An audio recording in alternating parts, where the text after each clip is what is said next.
Welcome back. And in today's video, we're going to talk about the 3 things you can do to retire early. And I think that this is important because although we do a lot of due diligence and research on this channel about certain companies and the news regarding it, none of that really matters if you can't live below your means and put money away each month to invest for your future and your retirement. And in some ways, you have to treat your own life like a business, where more money has to hit the bottom line in order for you to have some ability of comfort and security within your own life. And so with that being said, let's get right into it. Now, the first thing that you should do is figure out how to live below your means. And I'm not saying that you should never go eat out again or get your morning coffee like Dave Ramsey or Graham Stephan would say. But what I am here to say is that if you approach your personal finances like the US federal government treats its national spending, you will never retire. And many financial gurus will tell you that if you invest in this one thing or you take out this certain loan on your house, you will be rich and secure for life. But the truth is, there is no one magic tool or one magic solution to get you to retire early or even to retire. And I think it requires a certain set of frameworks and ideas to make this happen, and not one magic solution. And one of those ideas and frameworks is living below your means.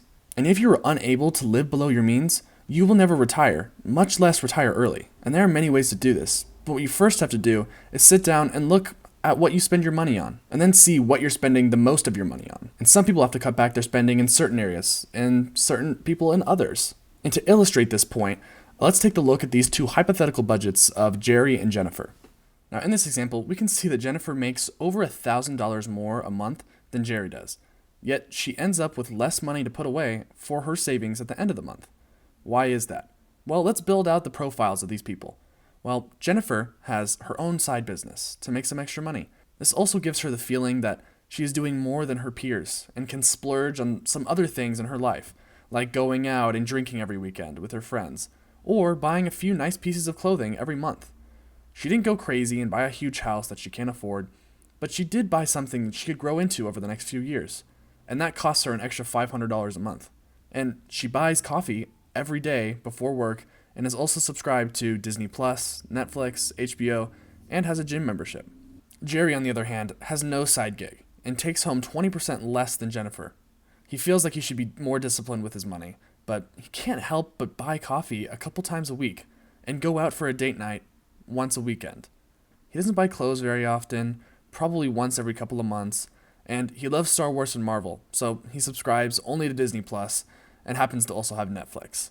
He wants to hit the gym, but it's a little more expensive than he would like, so instead he runs outside and does bodyweight exercises in his garage. Now, the bottom line is, these 2 people are not starkly different. They're not making any huge mistakes, but they do have distinctly different spending habits. And although it may seem like a small difference, the outcome is huge for them. Jerry will retire with over $1.59 million, while Jennifer will retire with only $839,000 if they invest that leftover money for a 40-year span just in the S&P 500. Now, I'm not here to tell you that you shouldn't spend your money on dining out or subscriptions to streaming services or anything, but Jennifer and Jerry were not grossly overspending or pinching every penny, but the lesson I believe to be learned here is not to trick yourself into believing you have more money than you think, because you may find yourself at 65 unable to retire. Now, it's important to create a budget where you can maximize happiness throughout your entire life. Don't save every penny and retire with $10 million at 65 with nothing to do with all that money. You also shouldn't spend all of your money now and be forced to work into your 70s because you can't afford to retire. The trick to maximizing your finances is to create a budget that allows you to live your most ideal life throughout your entire life. Strike the balance where you can enjoy your youth and the next years while also making sure you don't have to greet customers at Walmart late into your 70s. And all of this is to say, in other words, live below your means.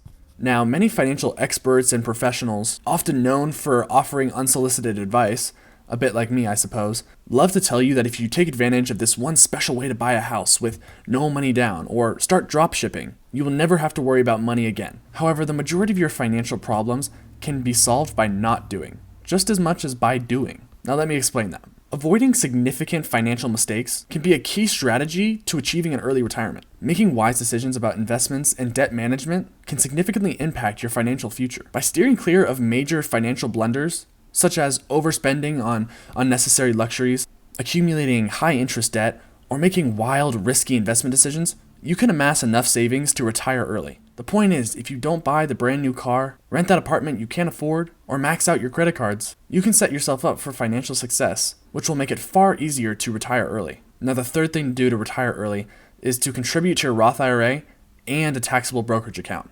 And this one is simple. Open up a Roth IRA within your own bank or any brokerage and contribute as much as you can each month to max out this account each year. The maximum you can contribute per year is $6,500 or $7,500 if you were over 50 years old. Now let's just say, for example, if you were to contribute $540 a month to your Roth IRA from the ages of 25 to 65, and you received an average of 8% yearly return, which is the average for the S&P 500 over the majority of its history, you would have over $1.81 million by the time you retire. And although $540 is no small amount to put aside every month, this amount can set you up for the rest of your life and solidify a comfortable retirement without the stresses of money. Now, while the Roth IRA is a great tool to compound your wealth tax-free for retirement, a first-time home purchase, or even paying off your student loans, you can only contribute up to that $6,500 amount each year and nothing more. This is where a regular taxable account comes into play. With a regular brokerage account that you could open up at nearly any bank or brokerage, like SoFi or Fidelity, you can invest in any index fund or ETF you want with as much money as you want. There are no maximums or minimums, and oftentimes you can buy partial shares if you can't afford a whole share of a certain stock. If you are able to contribute money to this account with a long time horizon of 20, 30 years, and can put $50 a week into this account and achieve the same return as your Roth IRA, you would have an additional $671,000 by the time you retire. Now, the ages I've been using are typical retirement ages, but that doesn't mean that you're stuck retiring at that number.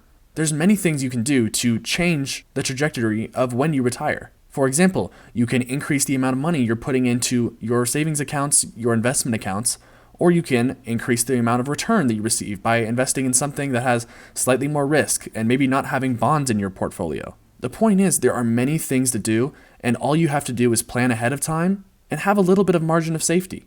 Now, I understand everybody watching this is not learning about these concepts in their early 20s, but the principles of these ideas remain relevant no matter what age you are. If you are able to take advantage of these accounts and these ideas and frameworks, you will be better off than if you didn't. Now, in summary, the 3 things I think you guys can do to achieve early retirement is just to live below your means, take advantage of the Roth IRA and the taxable brokerage account, and avoid any huge mistakes. And if you do all 3 of these things and are working hard at your job to bring in money and put some away for savings and investments, then I don't see why you couldn't retire early. And I will give a warning that if you hear someone claiming that they have this ultimate solution where you're able to retire within just a couple years or 10 years, then just be a little wary going into that. Because the fundamentals of being fiscally responsible for yourself and your personal finances are oftentimes not a quick solution, and they take a long time and a lot of discipline, but they are worth it in the end. Now with that, I hope you guys enjoyed this different type of video, and I just think it's really important to make sure that your personal finances are in order before you start investing in speculative companies or even non-speculative companies, because investing isn't very fun if you don't have any money to invest. Now with it, that's all I had. I'll see you in the next one.